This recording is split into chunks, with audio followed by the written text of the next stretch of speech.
Lachu ഡെന്നിയുടെ flat എത്തിയപ്പോൾ കണ്ടത് ഡെന്നിയുടെ മടിയിൽ നിന്ന് ദോശയും ചിക്കനും കഴിക്കുന്ന മിഴിയാണ്. ഡ്രസ്സ് മാറിയിട്ടുണ്ട്. മുടിയൊക്കെ അഴിഞ്ഞെടുക്കുന്നതുകൊണ്ട് ഇടയ്ക്കിടയ്ക്ക് അത് ഒതുക്കി വെച്ചുകൊണ്ടാണ് സംസാരം. ഡെന്നിയും വേഷം മാറിയിട്ടുണ്ട്. ട്രീസ് ഇരുവർക്കും വിളമ്പിക്കൊടുത്തു സന്തോഷത്തോടെ ആ കാഴ്ച കണ്ട് നിന്നു. വാതിക്കൽ നിൽക്കുന്ന ലച്ചുവിനെ കണ്ട് ട്രീസ് അവൾ അകത്തേക്ക് വിളിച്ചു. വാ മോളെ, എന്താ അവിടെ നിൽക്കുന്നത്? നിനക്ക് ഇഷ്ടമുള്ള ദോശയും ചിക്കനുണ്ട്, വാ കഴിക്ക്. അവരവൾ വിളിച്ചു. വേണ്ട മച്ചി, ഞാൻ കഴിച്ചത്. മോളെ നോക്കാൻ വന്ന, ഞാൻ ചെല്ലട്ടെ. അവൾ ഒഴിഞ്ഞുമാറിക്കൊണ്ട് തിരിഞ്ഞടന്നു. വേദു, ഡെന്നിയുടെ വിളി കേട്ട് അവൾ തിരിഞ്ഞു നോക്കി. ഞാനും മോളൊന്ന് പുറത്തു പോവാ, നീ വരുന്നുണ്ടോ? മറുപടി അനുകൂലമല്ലെന്ന് അറിഞ്ഞുകൊണ്ട് അവൻ ചോദിച്ചു. ഇല്ല, നിങ്ങൾ പോയിട്ട് വാ. അവളൊരു വരണ്ട പുഞ്ചിരി നൽകിക്കൊണ്ട് തിരിഞ്ഞടന്നു. അവളുടെ പോക്ക് കണ്ട് ഡെന്നിയും ട്രീസയും വിഷമത്തോടെ പരസ്പരം നോക്കി. ലച്ചു റൂമിലെത്തി ബെഡിലേക്ക് ചാഞ്ഞു. ഒരിക്കലും ഡെന്നിയുടെയും ട്രീസയുടെയും മുമ്പിൽ തനിക്ക് അഭിനയിക്കാൻ പറ്റില്ലെന്ന് അവൾ മനസ്സിലാക്കി. മോളുമായി ഡെന്നി അടുക്കുന്തോറും സന്തോഷവും അതേസമയം ഒരുതരം വിങ്ങല ഉള്ളിൽ നിറയുന്നു. പക്ഷെ ഒരിക്കലും ഡെന്നിയോട് അടുക്കരുതെന്ന് മിഴിയോട് പറയാൻ തനിക്ക് അവകാശമില്ല. ചിന്തകൾക്ക് വിരാമിട്ടുകൊണ്ട് മിഴിയുടെ ശബ്ദം അവളുടെ കാതിൽ പതിച്ചു. ലച്ചു, അവൾ കൊഞ്ചിക്കൊണ്ട് വിളിച്ചു. ഓ, എത്തിയോ? എന്തേ പോന്ന്? അവൾ പിണക്കത്തോടെ ചോദിച്ചു. ലച്ചുവിന് നല്ല കുശുമ്പ് ഉണ്ടല്ലേ? ഞാൻ എന്റെ പപ്പയുടെ അടുത്തായിരുന്നില്ലേ? പിന്നെ എനിക്ക് കുശുമ്പൊന്നുമില്ല. നീ പപ്പയുടെ അടുത്ത് പോകുന്നതിന് എനിക്കെന്തിനാ കുശുമ്പ്? തൽക്കാലം മോള് വന്ന കാര്യം പറ. അവൾ കയറുവോടെ പറഞ്ഞു. എന്നെ റെഡിയാക്കിട്ടാ ഞാനും പപ്പയും കൂടെ പുറത്തു പോവാ. ബീച്ചിലും പാർക്കിലും ഒക്കെ പോവും. പപ്പ എനിക്ക് ഐസ്ക്രീം വാങ്ങിച്ചു തരാന്ന് പറഞ്ഞിട്ടുണ്ട്. അവൾ സന്തോഷത്തോടെ ആ പൂച്ച കണ്ണുകൾ വിടത്തി പറഞ്ഞു. അവിടെ ആ സന്തോഷം ഇല്ലാതാക്കാൻ ലച്ചുവിന് തോന്നിയില്ല.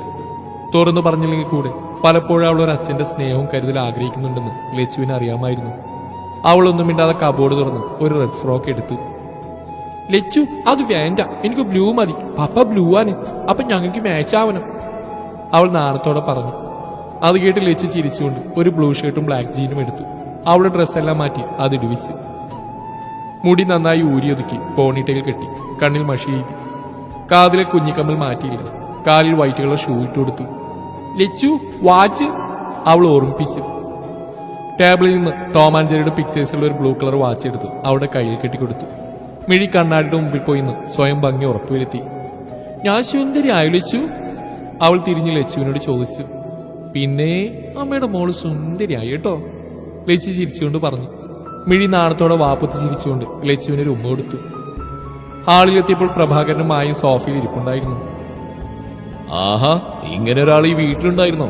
കാണാൻ കിട്ടുന്നില്ലല്ലോ. പ്രഭാകരൻ കളിയായി അവളോട് ചോദിച്ചു. കാണാനില്ലെങ്കിലേ കന്നഡ വാങ്ങിച്ചു വെച്ചാ മതിട്ടോ, അവളും തിരികെ പറഞ്ഞു. ഈ നാക്കില്ലെങ്കിൽ പണ്ടേ നിന്നെ കുറുക്കം കൊണ്ടുപോയനെ കാന്താരി. അയാൾ അവൾ അരികിലേക്ക് ചേർത്ത് പിടിച്ചുകൊണ്ട് പറഞ്ഞു. അല്ല, എങ്ങോട്ടാണാവോ ഒരുങ്ങിക്കെട്ടി തമ്പുരാട്ടി പോകുന്നേ? മായയുടെ വേഷം കൊണ്ട് ചോദിച്ചു. ഞാനേ പപ്പയുടെ കൂടെ പോവാ. നിങ്ങൾ 3 പേരുണ്ടായിട്ടും എന്നെ കൊണ്ടുപോയില്ലല്ലോ. എന്റെ പപ്പ എന്നെ കൊണ്ടുപോയല്ലോ, അവൾ സന്തോഷത്തോടെ പറഞ്ഞു. പിന്നെ അവൾ അവിടെ ഒരു പപ്പയും. അത് നിന്റെ പപ്പയാണെന്ന് ആരാ പറഞ്ഞു? ഡെന്നി നിന്റെ പപ്പയൊന്നും അല്ല, മായ അവളെ ചൂടാക്കാൻ പറഞ്ഞു. അത് കേട്ട് അത്രയും നേരം ഉണ്ടായിരുന്ന അവിടെ ചിരിമെല്ലാം മാഞ്ഞു. അതേലോ, എന്റെ പപ്പയാ, അമ്മുമ്മച്ച അറിയാത്തോണ്ടാ, അവൾ സമർത്ഥിക്കുന്ന പോലെ പറഞ്ഞു. പിന്നെ എനിക്കല്ല, നിനക്കറിയാത്ത ആ നിന്റെ പപ്പയൊന്നും അല്ല, അവരവളെ കളിയാക്കി. അതേലോ, എന്റെയാ. ലച്ചു പറഞ്ഞല്ലോ പപ്പയാലും ഐസ് ചെയ്യുമാവുന്ന്. ഞങ്ങളുടെ ഐസ് ഒരുപോലെയാണല്ലോ, അപ്പൊ എന്റെ പപ്പയല്ലേ അത്? അവൾ കരച്ചിലിന്റെ വക്കോൾ എത്തിയിരുന്നു.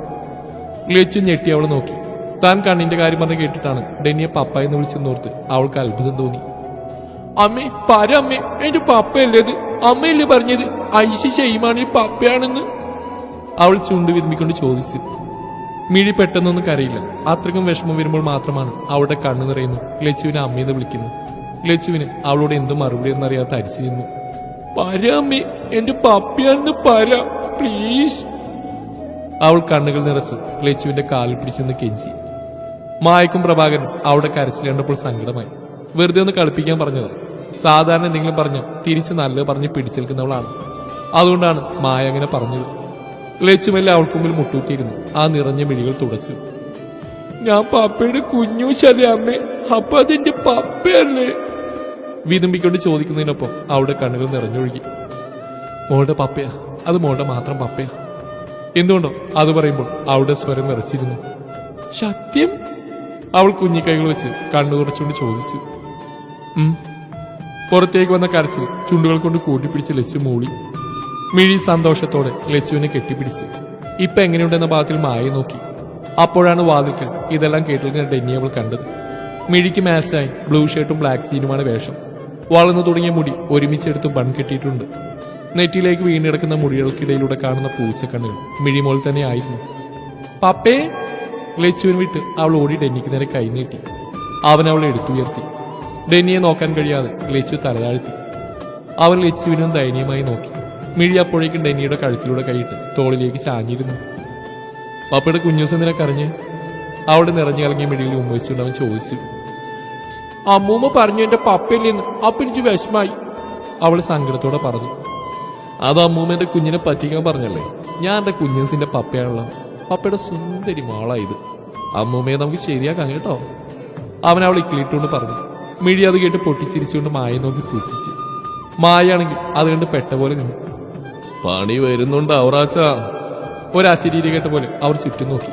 പ്രഭാകരൻ അത് കണ്ട് അടക്കി ചിരിച്ചു. നമുക്ക് പോകാം പപ്പേ, മിഴി ഡെന്നിയോടായി പറഞ്ഞു. പോകാലോ, മിഴിയോടായി പറഞ്ഞുകൊണ്ട് അവൻ എല്ലാവരെയും നോക്കി തലയാട്ടി. ഡെന്നി മോളും പോകുന്ന നോക്കി വെച്ച് നിന്നു. പിന്നെ ഒന്നും പറയാതെ അകത്തേക്ക് പോയി. മാളിൽ ഡെന്നിയോടൊപ്പം കറങ്ങി നടക്കുകയാണ് മിഴി. അവന്റെ കയ്യിൽ തൂങ്ങി ചുറ്റുമുള്ളൊക്കെ ചൂണ്ടിക്കാണിച്ച് അവനോട് എന്തൊക്കെയോ പറയുന്നുണ്ട്. ഇടയ്ക്കിടയ്ക്ക് ഡെന്നി അവളെ ഒറ്റ കൈ കൊണ്ട് തൂക്കിയെടുക്കുന്നുണ്ട്. അവൾ അവന്റെ കയ്യിൽ തൂങ്ങിക്കിടന്ന് പൊട്ടിച്ചിരിക്കുന്നുണ്ട്. ഫുഡ് കോർട്ടിൽ കയറി മിഴിമോളുടെ ഫേവറേറ്റ് ഐസ്ക്രീം വാങ്ങി അവിടെയുള്ള ടേബിളിൽ അവരിരുന്നു. മിഴി എത്തിച്ചിരുന്ന് കഴിക്കുന്ന കണ്ട് അവൻ അവളെ കുറച്ച് ഉയരമുള്ള സ്റ്റൂളിലിരുത്തി. കഷ്ടപ്പെടുത്ത് കഴിക്കുന്നതിനൊപ്പം ഡെന്നിയെയും കഴിപ്പിക്കുന്നുണ്ട്. അവൻ അവളുടെ ചിരിയും കളിയുമെല്ലാം സന്തോഷത്തോടെ നോക്കിയിരുന്നു. എത്ര പെട്ടെന്നാണ് താൻ മിഴിയുമായി അടുത്തെന്ന് അവൻ അത്ഭുതത്തോടെ ഓർത്തു. എന്തോ ഒരു ആത്മബന്ധം തോന്നുന്നു അവൻ അറിയുന്നുണ്ടായിരുന്നു. അദൃശ്യമായി എന്തോ തങ്ങൾ അടുപ്പിക്കുന്നുണ്ടെന്ന് അവന് തോന്നി. മിഴിയെ നോക്കിയിരിക്കുമ്പോഴാണ് ഡെന്നി ആരോ വിളിച്ചത്. ഒരു ചെറുപ്പക്കാരൻ അവന്റെ കയ്യിൽ തൂങ്ങി ഒരു ചെറിയ ആൺകുട്ടിയും. ഹായ് സർ, സാറിന് മനസ്സിലായോ? ഞാൻ കമ്പനിയിലെ HR ഡിപ്പാർട്ട്മെന്റിലെ ഹെഡാണ്, മഹേഷ്. അയാൾ സ്വയം പരിചയപ്പെടുത്തി. ഓ സോറി, ഞാൻ ഓർക്കുന്നില്ല. ആക്ച്വലി ഞാൻ അധികം വന്നിട്ടില്ലല്ലോ, അതുകൊണ്ടാ. അവൻ കൈ കൊടുത്തൊരു ക്ഷമാപണം പോലെ പറഞ്ഞു. ഇറ്റ്സ് ഓക്കെ സർ, ഞാൻ ചുമ്മാ സാറിനെ കണ്ടപ്പോൾ വന്നതാ. ഇതാരാ, മോളാണോ? മിഴിയെ നോക്കി അയാൾ ചോദിച്ചു. അതെ, മോളാ. ഡെന്നി ഒരു ചിരിയോടെ പറഞ്ഞുകൊണ്ട് മിഴിയെ നോക്കി. പക്ഷേ മിഴിയുടെ നോട്ടം മഹേഷിന്റെ കൂടെ വന്ന പയ്യനിലായിരുന്നു. ആ നോട്ടം കാണുമ്പോൾ നിങ്ങൾക്ക് തോന്നാം കൊച്ചിന് സ്പാർക്ക് അടിച്ചാണ്. ബട്ട് ഒന്ന് സൂക്ഷിച്ചു നോക്കൂ. ബാഹുബലി പൽവാൽ ദേവനെ നോക്കുന്ന പോലെ അല്ലേ അത്? അതേ സുഹൃത്തുക്കളെ, ഇവനാണവൻ. മനസ്സിലായില്ലേ? മിഴിയുടെ കയ്യിൽ നിന്ന് ഇടുവാങ്ങിയ ഹതഭാഗ്യം. മിഴിയുടെ നോട്ടം കണ്ട് ഡെന്നി സംശയത്തോടെ നമ്മുടെ അപ്പുക്കുട്ടനെ നോക്കി. കക്ഷി അച്ഛന്റെ ബാക്കിൽ പതുങ്ങി നിൽക്കുന്നുണ്ട്. ഡെന്നി കാര്യം മനസ്സിലായ പോലെ മിഴിയെ നോക്കി ആണോ എന്ന രീതിയിൽ പുരികം പൊക്കി. അവൾ അതേന്നുള്ള രീതിയിൽ കണ്ണു ചിമ്മി. പൊട്ടി വന്ന ചിരി കടിച്ചു പിടിച്ച് ഡെന്നി ഇരുന്നു. മഹേഷിനും കാര്യം മനസ്സിലായി. കാരണം കൊച്ചിനെ എടുത്ത് പഞ്ഞിക്കിട്ട പെൺപുലി അറിയാതിരിക്കില്ലല്ലോ. മിഥില സാറിന്റെ മോളാണല്ലേ, അപ്പുവിന്റെ കൂടെയാണ് പഠിക്കുന്നത്. രണ്ടും കണ്ട അടിയാണ്. ഇവരുടെ പ്രോബ്ലം തീർക്കാൻ പോയി നല്ല പരിചയമായി. അയാൾ ചിരിയോടെ പറഞ്ഞു. ഡെന്നി അത് കേട്ട് ചിരിച്ചു. മഹേഷ് യാത്ര പറഞ്ഞ് പോകുമ്പോൾ മിഴി തിരിഞ്ഞു നോക്കി. അപ്പുവിന് നേരെ ക്രൂരലുക്ക് വിടുന്നുണ്ടായിരുന്നു. മതി, ആ കൊച്ചിനെ നോക്കി പേടിപ്പിച്ച്. നീ ആരാ, ജാൻസി റാണിയോ? അവനവളെ ചൂടി നോക്കിയിട്ട് ചോദിച്ചു. ചുമ്മാ. അവൾ രണ്ടു കണ്ണും ചിമ്മിക്കൊണ്ട് അവനെ നോക്കി ചിരിച്ചു.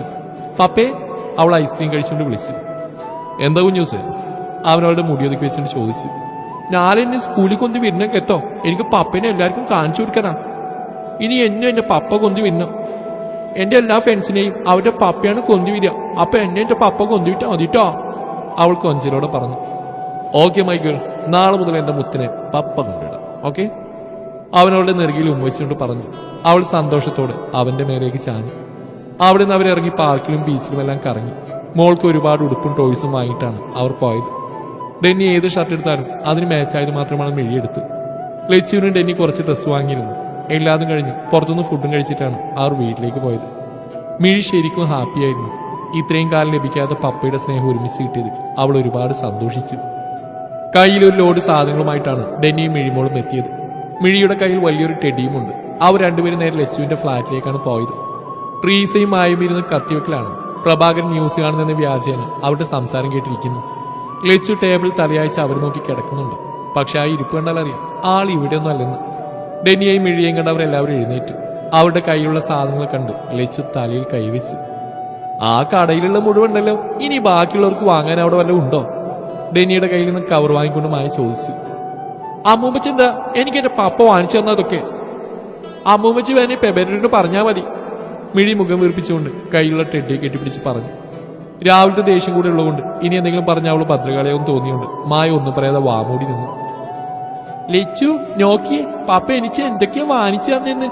ഞങ്ങൾക്ക് രണ്ടുപേർക്കും മാച്ച് ഡ്രസ് എടുത്തു, പിന്നെ ഐസ്ക്രീം വാങ്ങിച്ചു, പാർക്കിലും പോയി, ബീച്ചിലും പോയി. ലച്ചുവിന് വാങ്ങിച്ചിട്ടുണ്ട്. മിഴി സന്തോഷത്തോടെ പറഞ്ഞു. ലച്ചു നോക്കിക്കാണുകയായിരുന്നു അവളുടെ സന്തോഷം. പുറത്തുനിന്ന് ഒരാൾ തരുന്ന മിഠായി പോലും വാങ്ങിച്ച് കഴിക്കില്ല. താനോ അമ്മയോ അച്ഛനോ ആണ് അവൾക്ക് ഓരോന്ന് വാങ്ങിച്ചു കൊടുക്കുന്നത്. ഡെന്നിയിലുള്ള അവളുടെ അവകാശം ഉറപ്പിക്കുന്ന പോലെയാണ് അവളുടെ ഓരോ പെരുമാറ്റവും. എന്തിനാ അച്ചായ ചുമ്മാ കാശ് കളയുന്നു? അല്ലെങ്കിൽ തന്നെ ഒരുപാട് സാധനങ്ങളുണ്ട്. അവൾ ഡെന്നിയെ നോക്കി. വന്നിട്ട് ഇതുവരെ അവൾ തന്നോട് സംസാരിച്ചിട്ടില്ലെന്ന് അവൻ ഓർത്തു. പണ്ട് തന്റെ കൂടെ വന്ന് ഷോപ്പിങ്ങിന്റെ പേരിൽ കടകാലിയാക്കുന്ന ലച്ചുവിനെ ഓർത്തപ്പോൾ അവൻ അറിയാതെ ചിരിച്ചു. കാര്യം മനസ്സിലായ പോലെ അവൾ ചമ്മിക്കൊണ്ട് തലതാഴ്ത്തി. ലച്ചു തുടങ്ങിയോ അമ്മൂമ്മനെ പോലെ? ലച്ചു നിന്റെ പപ്പയല്ലേ? അപ്പൊ പപ്പയുടെ കുഞ്ഞൂസിനല്ലാണ്ട് ആർക്കാ വാങ്ങിച്ചു കൊടുക്കിയതൊക്കെ? മിഴി വലിയ ആൾക്കാരെ പോലെ പറയുന്ന കേട്ട് ഡെന്നി ചിരിച്ചു. അങ്ങനെ പറഞ്ഞു കൊടുക്കേണ്ട കുഞ്ഞൂസേ, നിന്റെ അമ്മ എന്നു മുതലാ ഇത്ര വലിയ ആളായത്? പണ്ടെന്റെ കയ്യിൽ നിന്ന് മാറാത്ത പെണ്ണ. ഷോപ്പിംഗ് എന്ന് പറഞ്ഞു പോയാ പിന്നെ അവിടെയുള്ള മുഴുവൻ വീട്ടിലെത്തിച്ചില്ലെങ്കിൽ അവൾക്കൊരു സമാധാനം ഉണ്ടാവില്ല. എന്നിട്ടാ ഈ ഇത്തിരിയില്ലാത്ത കൊച്ചിനെ ഉപദേശിക്കുന്നേ. ഡെന്നി ലച്ചുവിന്റെ തലയിലൊന്ന് പൊട്ടിക്കൊണ്ട് മിഴിമോളെ വാരിയെടുത്തു. ലച്ചുവിന് സന്തോഷവും സങ്കടവും ഒരുമിച്ച് വന്നു. ഒരു നിമിഷം അവൾ പഴയ ലച്ചുവായി മാറുമെന്ന് ഭയപ്പെട്ടു. അവന്റെ നെഞ്ചിലേക്ക് ചായാനായി കുതിച്ച മനസ്സിനെ കഷ്ടപ്പെട്ട് അടക്കി അവൾ അവന് നേരെ നോക്കി ചിരിച്ചു. ട്രീസയും ആ കാഴ്ച കണ്ട് സന്തോഷത്തോടെ നോക്കി നിന്നു. ഓർമ്മകൾ ഇരച്ചു കയറിയപ്പോൾ നിറഞ്ഞു തുടങ്ങിയ കണ്ണുകൾ അവർ സാരി താൽപ്പര്യം തുടച്ചു.